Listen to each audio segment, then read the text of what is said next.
Salut à tous et bienvenue sur AZ 237. Personne ne croyait l'homme sans abri lorsqu'il monta dans l'avion, criant que l'appareil allait s'écraser. Mais quand la police arriva, tout le monde était perplexe et regrettait amèrement son inaction.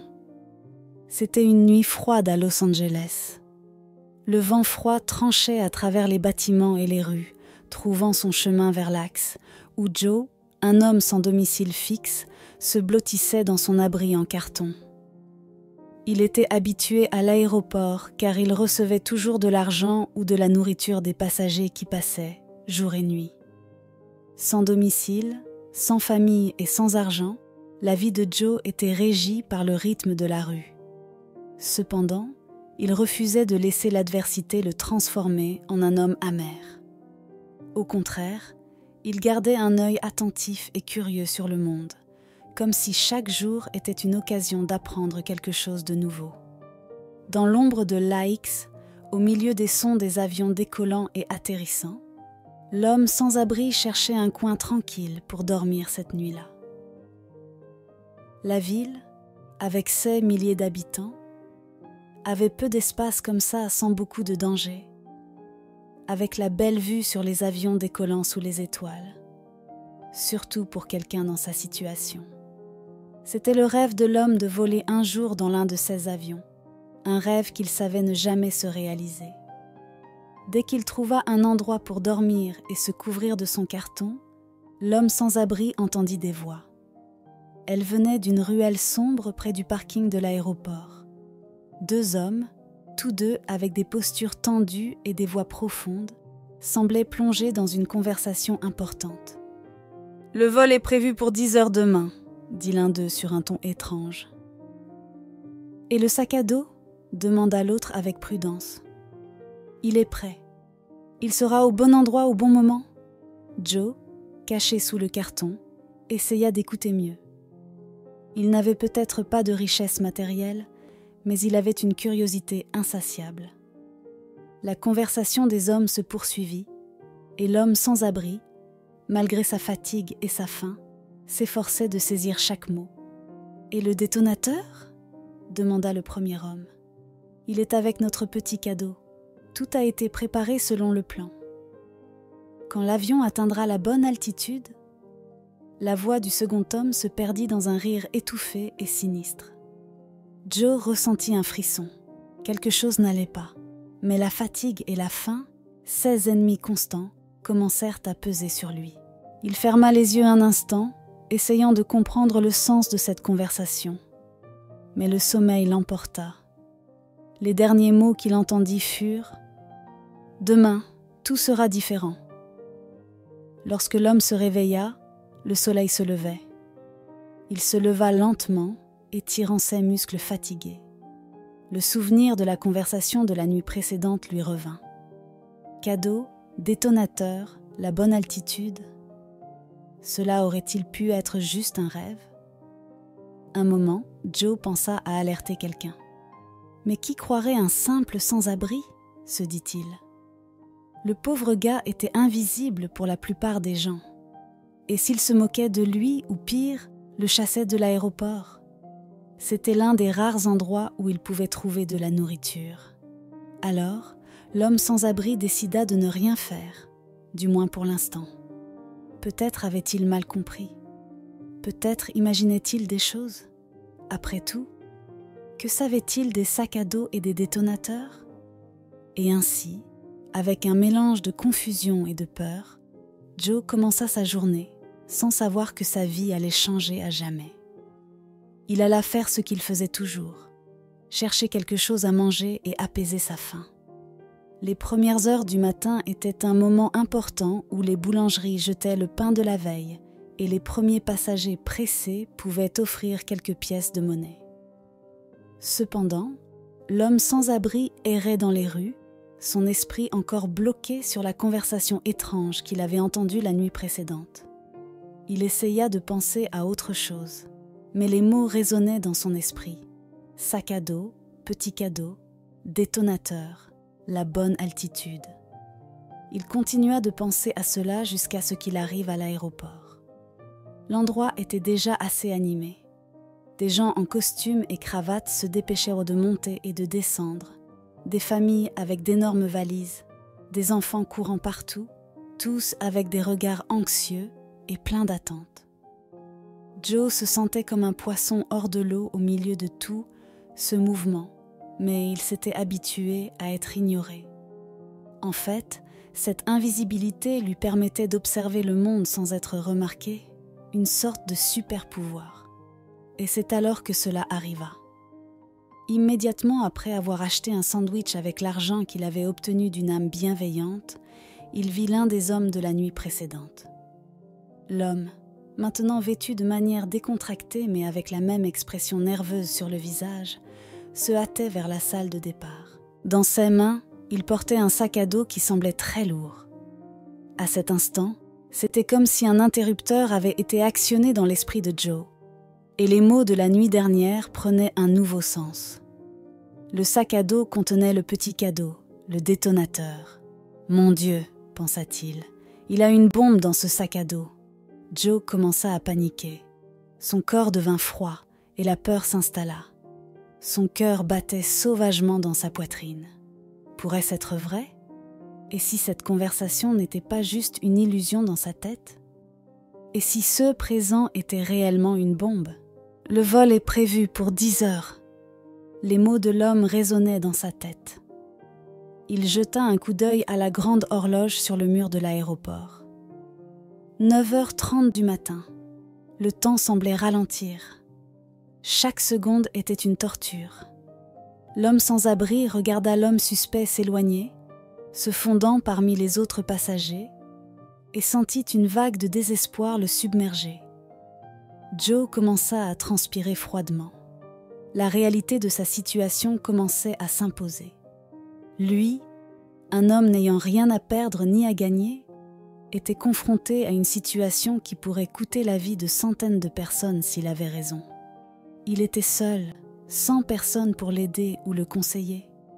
Personne avec qui partager sa peur, sa confusion. Le pauvre homme pensa à crier, courir après l'homme et le confronter, mais la peur le paralysa. Et s'il découvrait qu'il savait tout?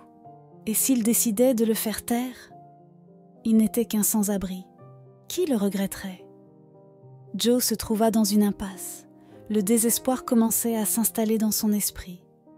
Mais au milieu de tout le chaos, une étincelle de courage commença à briller. Il savait qu'il devait faire quelque chose. Il ne pouvait pas simplement rester là à regarder. L'horloge indiquait 9h40 du matin.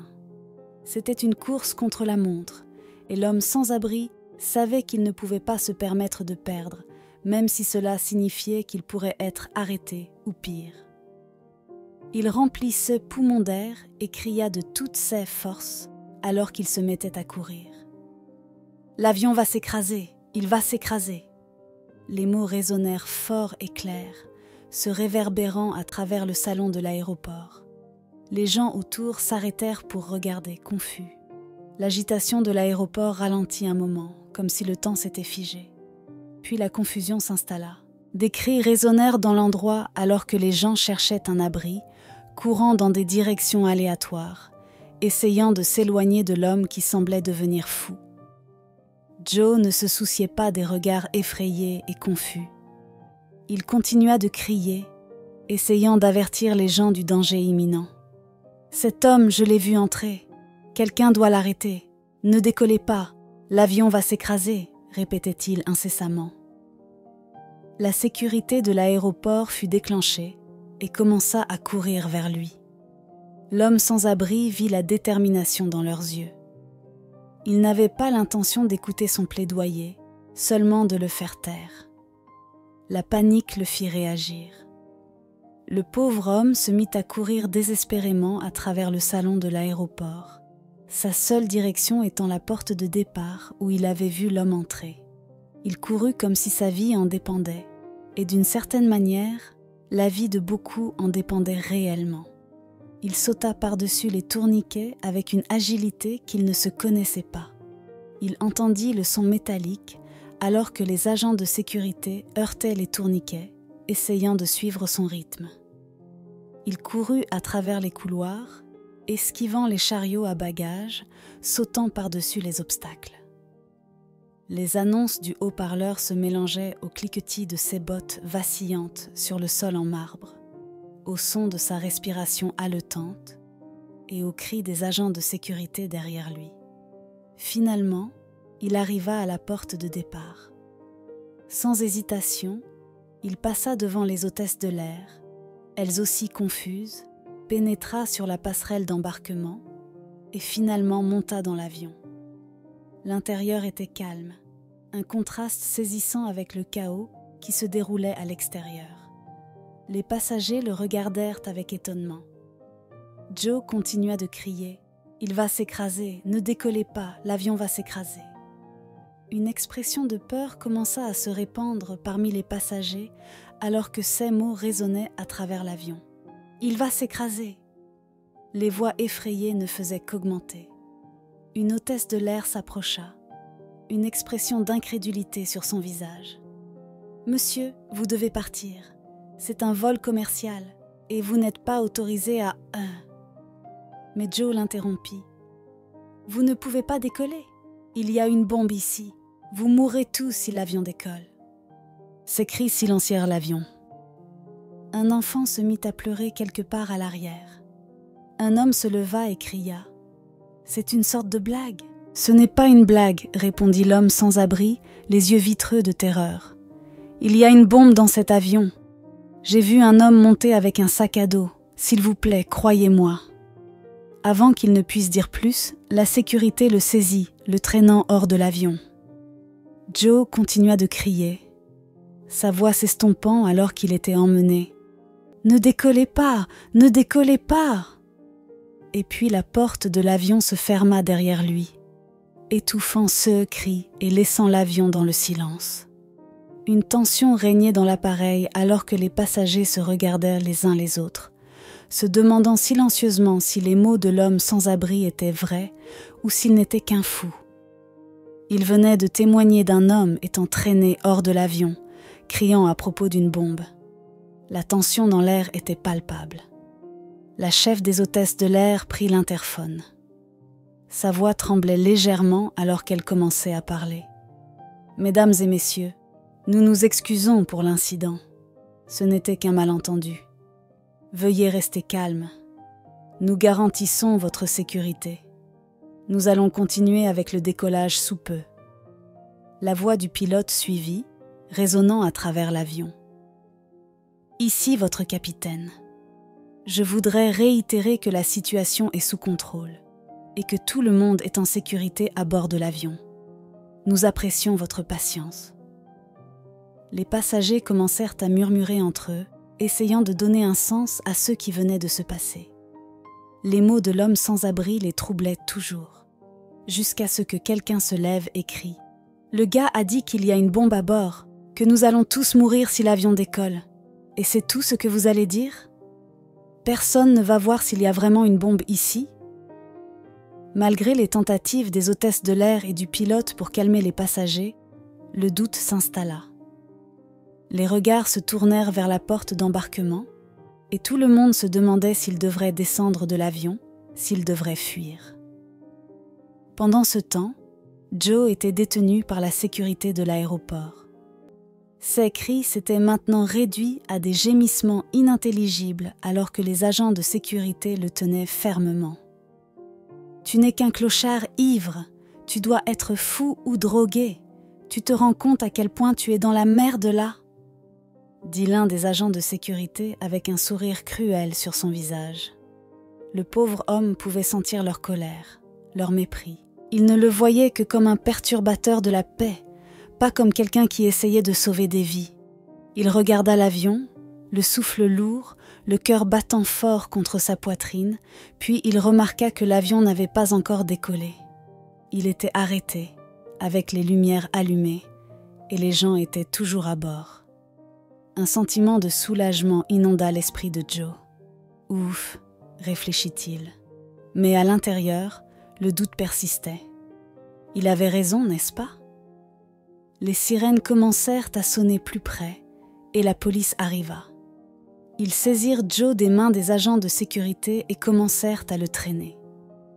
Il essaya de résister, mais les menottes étaient serrées autour de ses poignets et les policiers étaient trop forts.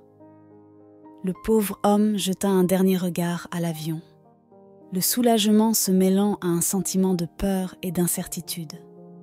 Il savait qu'il avait fait ce qu'il fallait, mais il savait aussi qu'il allait payer un lourd tribut pour cela. L'ambiance à l'aéroport de Lax était celle de l'appréhension et de la peur, et le malaise et l'inconfort flottaient dans l'air. Les personnes présentes regardaient, incrédules, alors que la police isolait la zone et commençait une recherche rigoureuse de l'avion. Les passagers, maintenant hors de l'avion, avaient l'air inquiets de ce qui se passait. Le tumulte s'était installé dans un silence étouffant, interrompu seulement par les commentaires des passagers curieux et la police en mouvement. L'équipe d'intervention travaillait méticuleusement et chaque mouvement devait être exécuté avec précision et efficacité. Après tout, il y avait une bombe possible. L'équipe de déminage vérifia chaque siège, chaque compartiment à bagages, chaque coin de l'avion. Tous là regardaient, attendant anxieusement les résultats de la recherche. Et puis, l'un des officiers s'approcha des toilettes, l'un des rares endroits encore non vérifiés. Il ouvrit la porte, révélant le petit compartiment. Ce qu'il trouva à l'intérieur lui fit arrêter le cœur un instant.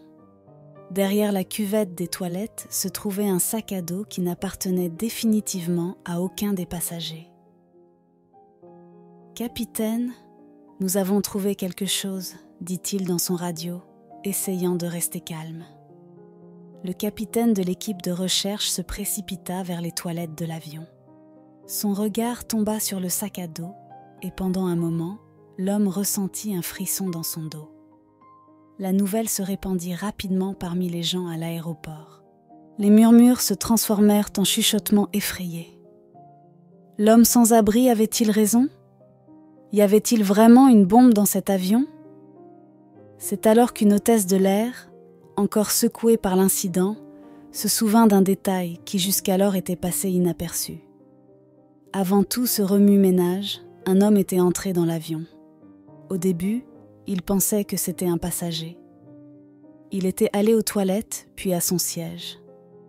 Puis il était sorti précipitamment, disant qu'il avait oublié quelque chose, et était parti le chercher. « C'était lui, dit-elle. Il est monté dans l'avion, est allé aux toilettes, et est parti, disant qu'il avait oublié quelque chose.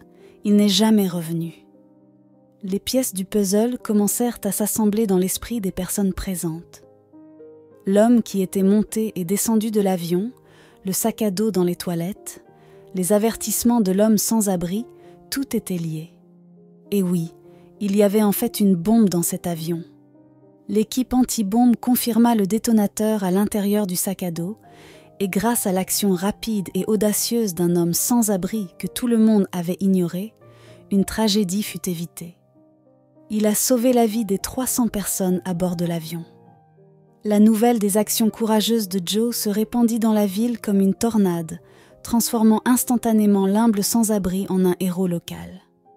Des caméras de nouvelles et des reporters commencèrent à se rassembler à l'extérieur de l'aéroport, tous impatients d'en savoir plus sur l'homme qui avait tout risqué pour sauver la vie d'inconnus.